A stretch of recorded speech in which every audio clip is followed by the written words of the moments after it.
నెల్లూరు జిల్లా కావలి జాతీయ రహదారిపై ఘోర ప్రమాదం జరిగింది. స్కూలుకు వెళ్తున్న బస్సును లారీ వేగంగా ఢీకొనడంతో బస్సు బోల్తా పడింది. ప్రమాదంలో క్లీనర్ అక్కడికక్కడే మృతి చెందగా పలువురు విద్యార్థులకు తీవ్ర గాయాలయ్యాయి. దీంతో స్పందించిన స్థానికులు విద్యార్థులను హుటాహుటిన కావలి ప్రభుత్వ ఆసుపత్రికి తరలించారు. విషయం తెలుసుకున్న పోలీసులు కేసు నమోదు చేసి దర్యాప్తు మొదలుపెట్టారు.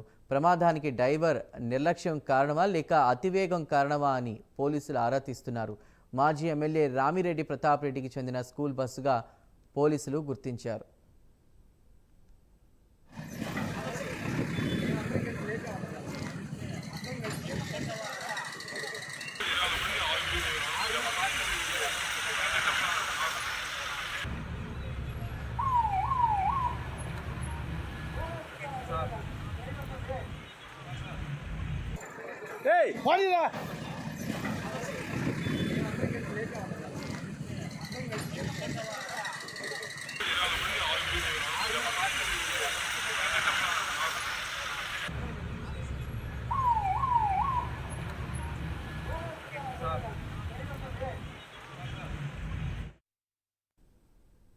నెల్లూరు జిల్లా కావలి జాతీయ రహదారిపై ఘోర ప్రమాదం జరిగింది. స్కూలుకు వెళ్తున్న బస్సును లారీ వేగంగా ఢీకొనడంతో బస్సు బోల్తా పడింది.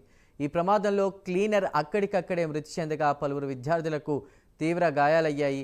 దాంతో స్పందించిన స్థానికులు విద్యార్థులను హుటాహుటిన కావలి ప్రభుత్వ ఆసుపత్రికి తరలించినట్లు సమాచారం. ఇక విషయం తెలుసుకున్న పోలీసులు కేసు నమోదు చేసుకుని దర్యాప్తు మొదలుపెట్టారు. ప్రమాదానికి డ్రైవర్ నిర్లక్ష్యం కారణమా లేక అతివేగం కారణమా అని పోలీసులు ఆరా తీస్తున్నారు. మాజీ ఎమ్మెల్యే రామిరెడ్డి ప్రతాప్ రెడ్డికి చెందిన స్కూల్ బస్సుగా పోలీసులు గుర్తించారు. ఇదే అంశంపై మరిన్ని డీటెయిల్స్ అందించడానికి మా ప్రతినిధి నరేష్ సిద్ధంగా ఉన్నారు. నరేష్, ప్రమాదానికి గల కారణాలు ఏమైనా తెలుసా? రైట్ చిందు, మొత్తానికి నెల్లూరు జిల్లా కావలి జాతీయ రహదారిపై ఈ రోజు ఆర్ఎస్ఆర్ కళాశాల స్కూల్ కు సంబంధించినటువంటి బస్సు రోడ్డు ప్రమాదాన్ని చోటు చేసుకుంది. బస్సు స్కూల్లోకి వెళ్లేటువంటి క్రమంలో ప్రధానంగా నిర్లక్ష్యమైనటువంటి వైఖరి అని చెప్పుకోవచ్చు. ఎందుకంటే గతంలో వైఎస్ఆర్సీపీ హయాంలో మాజీ ఎమ్మెల్యేగా ఉన్నటువంటి కావలి నియోజకవర్గ శాసనసభ్యులు రామిరెడ్డి ప్రతాప్ కుమార్ రెడ్డి యొక్క ఆర్ఎస్ఆర్ పబ్లిక్ స్కూల్ అంటారు దాన్ని. సో ఆ స్కూల్ ఏదైతే హైవేలో ఉంది, హైవే నుంచి రైట్ సైడ్ తిరిగేటువంటి స్కూల్ ప్రాంగణానికి ఎదురుగా ఉన్నటువంటి హైవే డివైడర్ ను కూడా అనుమతులు లేకుండా వాటన్నిటిని పగలగొట్టడం ప్రస్తుతం ఈ యొక్క ప్రమాదానికి కారణంగా చెప్పుకోవచ్చు. అయితే డివైడర్ పగలగొట్టినటువంటి ఆ స్థానంలో బస్సు లెఫ్ట్ నుంచి రైట్ లోకి వెళ్ళేటువంటి క్రమంలో అతివేగంతో వస్తున్నటువంటి ఈ యొక్క లారీ ఈ యొక్క బస్సును ఢీకొనడంతో ఒక్కసారిగా కూడా బస్సు బోల్తా పడింది. బస్సు బోల్తా పడేటువంటి సమయంలో దాదాపు కూడా 36 మంది విద్యార్థులు బస్సులో ఉన్నటువంటి తెలుస్తా ఉంది. దాదాపు కూడా విద్యార్థులు పూర్తి స్థాయిలో కూడా చెల్లాచెదురై బయటపడిపోయారు. బోల్తా పడినటువంటి బస్సులో ఎవరైతే క్లీనర్ ఉంటారో క్లీనర్ కూడా అక్కడికక్కడే మృత్యువాత పడ్డారు. ఈ యొక్క ఘోరమైనటువంటి బస్సు యాక్సిడెంట్ పట్ల ఎవరైతే పేరెంట్స్ అయి ఉండొచ్చు, స్కూల్స్ లో ఉన్నటువంటి యాజమాన్యం అంతా కూడా భయభ్రాంతులు గురవుతున్న పరిస్థితి కనపడతా ఉంది.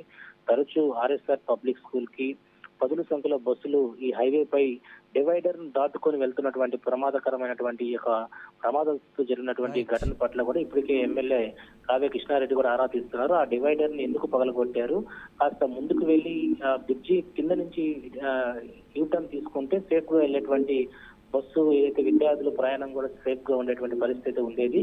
కానీ ఇక్కడ ఏదైతే అధికారంతో గత ప్రభుత్వం హయాంలో రైట్, థ్యాంక్ యూ.